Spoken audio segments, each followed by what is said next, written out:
اہل بیت سے محبت رکھنا، اہل بیت سے عقیدت رکھنا، یہ ایمان کی علامت ہے۔ اہل بیت سے محبت رکھو، اہل بیت سے عقیدت رکھو، یہ ایمان کی علامت ہے۔ ہمارے آقا حضور سرور کائنات صلی اللہ علیہ وسلم کا فرمان ہے، جو اہل بیت سے عقیدت رکھتا ہے، اہل بیت سے محبت رکھتا ہے، اہل بیت کی عقیدت میں دنیا سے رخصت ہوا، محبت اہل بیت میں دنیا سے رخصت ہوا تو آقا علیہ السلام کا فرمان ہے وَمَن مَاتَ عَلَى حُبِّ آلِ محمد صلی اللہ علیہ وسلم مَاتَ مُؤْمِنًا۔ پھر ارشاد فرمایا وَمَن مَاتَ عَلَى حُبِّ آلِ محمد صلی اللہ علیہ وسلم مَاتَ شہیدا۔ آقا علیہ السلام ارشاد فرماتے ہیں جس نے اہل بیت سے محبت رکھا اور دنیا سے رخصت ہوا تو وہ مومن کی موت مرتا ہے، ایمان کی موت پر اس کا خاتمہ ہوتا ہے اور اس کا خاتمہ شہادت پر ہوتا ہے۔ بڑی فضیلت کی بات ہے، بڑی احترام کی بات ہے۔ اور جس نے اہل بیت سے بغض رکھا، دشمنی رکھا، ادھر بھی کلمہ پڑھنے والے ہیں، ادھر بھی کلمہ پڑھنے والے ہیں، جنگ ہو رہی ہے میدان کربلا میں، ادھر بھی نماز ہو رہی ہے، ادھر بھی نماز جی، مگر سنو آقا ارشاد فرماتے ہیں جس نے اہل بیت سے بغض رکھا، اہل بیت سے جس نے بغض رکھا تو ارشاد فرماتے ہیں وَمَن بُغْضِ آلِ محمد صلی اللہ علیہ وسلم مَاتَ کافرا۔ جس نے اہل بیت سے بغض رکھا اور انتقال کر گیا تو وہ کفر کی موت مرتا ہے۔ دنیا میں ہم ہمیشہ دعا کرتے ہیں کہ یا اللہ ہم کو ایمان پر موت عطا فرما، یہی تو دعا کرتے ہیں نا بھئی، ہر مسلمان یہی دعا کرتا ہے۔ لیکن آقا فرماتے ہیں جس کے دل میں اہل بیت کی محبت ہو اس کا خاتمہ ایمان پر ہوتا ہے، اور جس کے دل میں اہل بیت سے بغض ہو، دشمنی ہو، حسد ہو، کینہ ہو، اس کا خاتمہ کفر پر ہوتا ہے۔ اللہ اکبر۔ محترم بزرگوں اور دوستو، اہل بیت سے محبت کس طرح اللہ کرتا تھا، کس طرح فرشتے کرتے تھے، میں آپ کو مثالوں سے سمجھاؤں۔ ایک دو میں مثالیں آپ کی خدمت میں دیتا ہوں، زیادہ نہیں، اور پھر مختصر واقعات آپ کی خدمت میں عرض کرتا ہوں۔ دیکھو، حضور سرور کائنات صلی اللہ علیہ وسلم خطبہ دے رہے ہیں، مسجد نبوی میں خطبہ دے رہے ہیں۔ سرکار کے مکانات مسجد کو لگے ہوئے پورے کمرے، جی کمرے میں سے قدم ادھر ڈالو تو مسجد میں آ جاتے ہیں، باہر جاؤ تو باہر گھر سے باہر نکل جاتے ہیں۔ اب ابتدائی زمانے میں مسجد نبوی ہموار نہیں تھی، جس طرح یہ فرش ہے نا، خوبصورت پتھر کا فرش بچھایا ہوا ہے، اس پر جانماز ہے، اس پر چادر بچھی ہوئی ہے، لیکن وہ زمین ہموار نہیں تھی، گڑے گڑے گڑے تھے۔ حضرت سیدنا امام حسن رضی اللہ تعالی عنہ، امام حسین رضی اللہ تعالی عنہ کبھی کمرے سے، گھر سے اپنے مسجد میں داخل ہوتے، ایسا ہوتا بعض وقت آقا علیہ السلام خطبہ ارشاد فرماتے، بعض وقت ایسا ہوتا آقا علیہ السلام امامت فرماتے رہتے تھے، بچے اندر سے آئے اور مسجد میں داخل ہو گئے۔ ایک مرتبہ ایسا ہوا آقا علیہ السلام خطبہ ارشاد فرما رہے ہیں، حضرت امام حسن کمرے میں داخل، مسجد نبوی میں داخل ہو گئے۔ خطبہ دیتے دیتے آقا علیہ السلام خطبے کو ترک فرمایا اور سیدھے سیدھے آ کر اپنے نواسے کو گود میں اٹھا لیے، نواسے کو گود میں اٹھا لیے۔ جب خطبہ ہو رہا تھا توجہ نواسے کی طرف، کیوں؟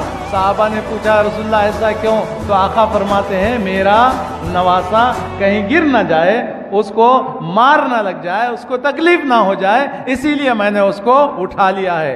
اللہ تبارک و تعالیٰ ایک وحی نازل فرمایا، جبرائیل تشریف لائے، لا کر کہا انما اموالکم و اولادکم فتنہ۔ آقا علیہ السلام جس وقت امام حسن رضی اللہ تعالیٰ عنہ کو گود میں اٹھائے، اللہ کی آیت نازل ہوئی، بے شک تمہارا مال، تمہاری اولاد تمہارے لیے آزمائش ہے، مال بھی آزمائش ہے، اولاد بھی آزمائش ہے۔ اللہ اکبر۔ شان نزول تو یہ ہے، اس لیے آیت کریمہ نازل ہوئی کہ آقا خطبہ ارشاد فرما رہے ہیں اور حضرت امام حسن تشریف لائے ہیں، آقا علیہ السلام ان کو اٹھا لیے ہیں، تو اللہ فرماتا ہے اللہ اولاد اور مال دونوں چیزیں بھی ہر ایک کے لیے آزمائش ہیں، آزمائش۔ اللہ اکبر۔ ایک مرتبہ تو ایسا ہوا، ہمارے آقا حضور سرور کائنات صلی اللہ علیہ وسلم امامت فرما رہے ہیں، نماز پڑھا رہے ہیں، پیچھے صحابہ کرام مقتدی بن کر نماز پڑھ رہے ہیں، آقا علیہ السلام امامت فرما رہے ہیں۔ ایسے ماحول میں حضرت سیدنا امام حسین رضی اللہ تعالیٰ چھوٹے بچے ہیں، سیدھے سیدھے مسجد نبوی میں داخل ہو گئے، کمرے میں سے مسجد میں آ گئے، اور آئے تو آئے سیدھا آقا علیہ السلام کے میں ہیں، حالت سجدہ میں ہیں، سیدھا آ کر سرکار کے اوپر سوار ہو گئے، سرکار کے اوپر امام حسین نواز رسول سوار ہو گئے۔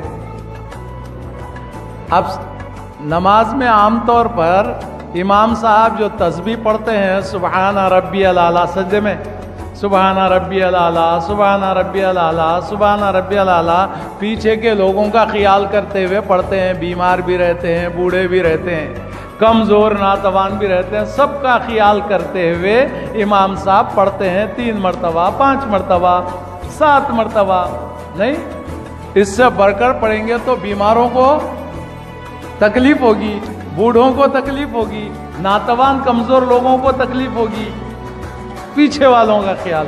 ہم تنہا نماز پڑھیں تو ہمیں اختیار ہے کہ ہم تسبیح اپنی قوت و طاقت کے حساب سے جب تک پڑھنا ہے طاقت میں پڑھتے رہیں، رکوع لمبا کریں یا سجدہ لمبا کریں، آپ خانگی نماز اکیلی نماز پڑھ رہے ہیں، امامت کر رہے ہیں تو سب کا خیال ہم کو کرنا چاہیے۔ الغرض اب آقا علیہ السلام نماز پڑھا رہے ہیں تو نماز کا سجدہ دراز ہو گیا، سجدہ کیا ہو گیا؟ لمبا ہو گیا۔ عام طور پر جتنا سجدہ کرتے تھے اس سے بھی بہت زیادہ سجدہ ہو گیا۔ صحابہ کرام کو مختلف خیالات آنا شروع ہوئے، صحابہ سمجھ رہے تھے، یہ خیال آ رہا تھا کہ کہیں سرکار پر اللہ کی وحی تو نازل نہیں ہو رہی ہے جس کی وجہ سے سرکار سجدے کو لمبا کر دیا ہے، اور خیالات مختلف آ رہے تھے۔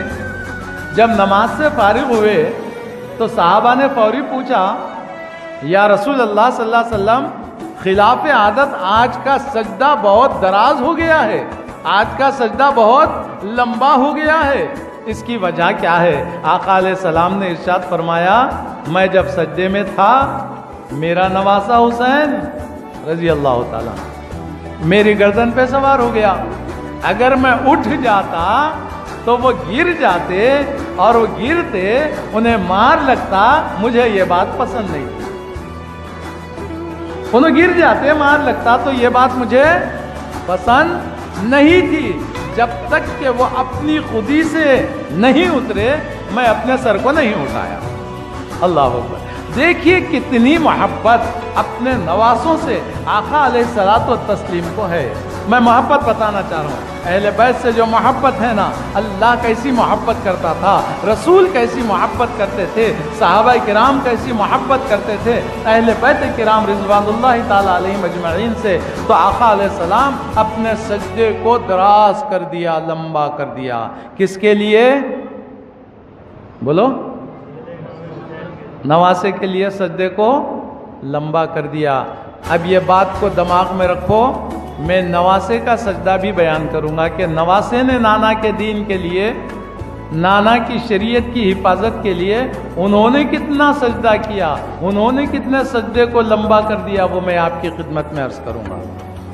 محترم بزرگوں اور دوستو، حضرت سیدنا امام حسن اور حسین رضی اللہ تعالیٰ عنہما سے اللہ محبت کرتا، فرشتے محبت کرتے ہیں جی، اور اہل بیت محبت کرتے، صحابہ محبت کرتے، عقیدت کے ساتھ پیش آتے۔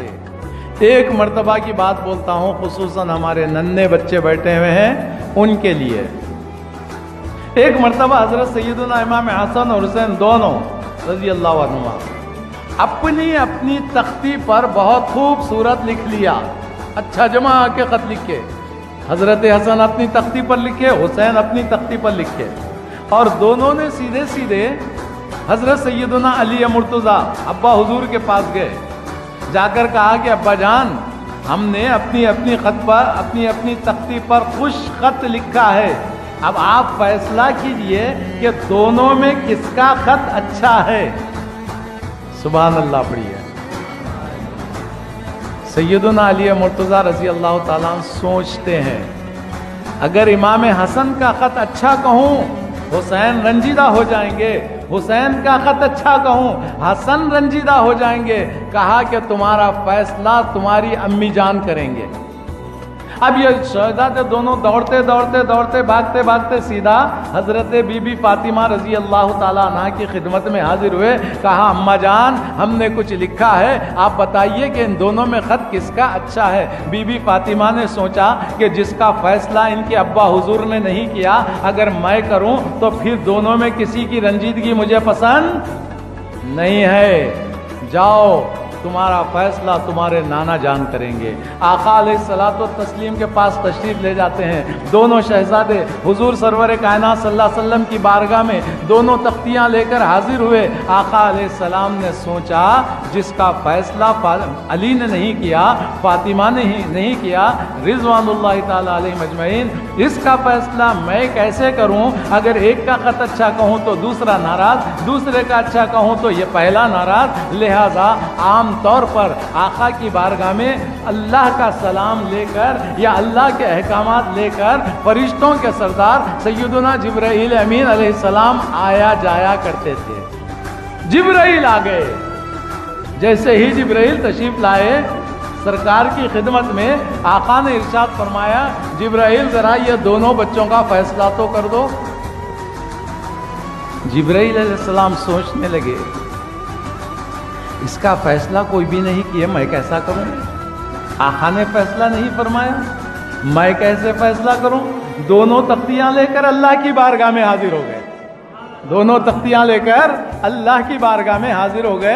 الہ العالمین تیرے پیارے حبیب محمد رسول اللہ صلی اللہ علیہ وسلم کے چہیتے نواسوں نے اپنی اپنی تختی پر بڑی اچھی تحریر لکھی ہے, اب تو ہی فیصلہ فرما دے کہ اس میں کس کا خط اچھا ہے. اللہ کا حکم ہوا, اے جبرائیل یہ دونوں تختیوں کو زمین پر رکھ دو, جنت سے ایک سیب لے لو اور اس کو اوپر سے چھوڑ دو, جس تختی پر وہ سیب گرے گا اس کا خط اچھا ہوگا. اللہ کا فیصلہ ہوا کہ جو یہ سیب اوپر جنت سے لے کر چھوڑ دو, جس تختی پر گرے گا اس کا ہی خط. اللہ اکبر. اب دیکھتے ہیں کہ کس کا خط کس کے حق میں فیصلہ ہوگا, کس کا خط اچھا ہوگا اور کس کے حق میں اللہ فیصلہ فرمائے گا. جبرائیل علیہ السلام حکم کے مطابق تختیاں رکھ دی زمین پر, جنت سے سیب لے کر چھوڑ دیا. حضرت عبداللہ شاہ صاحب قبلہ رحمۃ اللہ علیہ محدث دکن اپنی کتاب میں لکھتے ہیں کہ جب سیب کو جبرائیل نے چھوڑ دیا, اللہ کا حکم ہوا ہے سیب خبردار کسی کو ناراض نہیں کرنا. اللہ اکبر. سیب خبردار, دونوں شہزادوں میں سے کسی کو بھی ناراض نہیں کرنا. اللہ اکبر. سیب ایک, تختیاں دو. اب سیب کرے تو کیا کرے, اللہ کا بھی حکم آ گیا کس کو بھی ناراض نہیں کرنا. جی نہ حضرت فاطمہ کو ان کی ناراضگی پسند ہے, نہ حضرت علی مرتضیٰ کو ان کی ناراضگی پسند ہے, نہ آقا علیہ السلام کو ان کی ناراضگی پسند ہے, نہ جبرائیل کو ان کا رنجیدہ ہونا پسند ہے, نہ اللہ کو ان کا رنجیدہ ہونا پسند ہے. کسی کی ناراضگی, ان دونوں میں سے کسی کی بھی ناراضگی کسی کو پسند نہیں ہے. خبردار ہے سیب کسی کو ناراض نہیں کرنا.